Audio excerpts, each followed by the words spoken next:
Împreună cu partenerii noștri de la SureCheck am dezvoltat acest proiect și astfel am ajuns în 2 colegii din județul Argeș la peste 150 de elevi.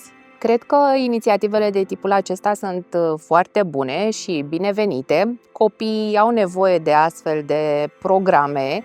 Tot ceea ce ține de educație este important, formală sau non-formală. De fapt, educația sexuală, ca să zic așa, care începe din ce în ce mai mult să fie implementată și în rândul școlii, este o educație a respectului pentru sine.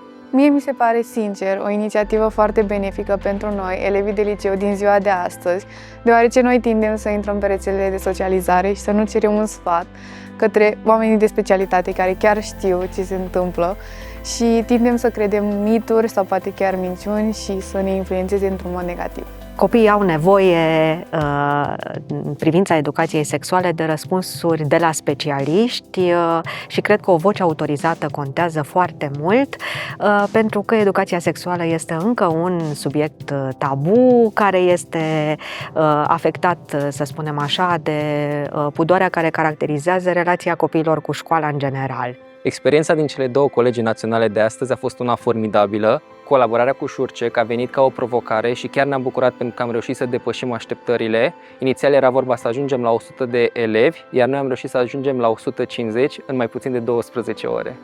După ce cei 150 de elevi au completat formularele, vom strânge toate întrebările și vor rezulta 2 clipuri animate. Unul pentru băieți, iar unul pentru fete.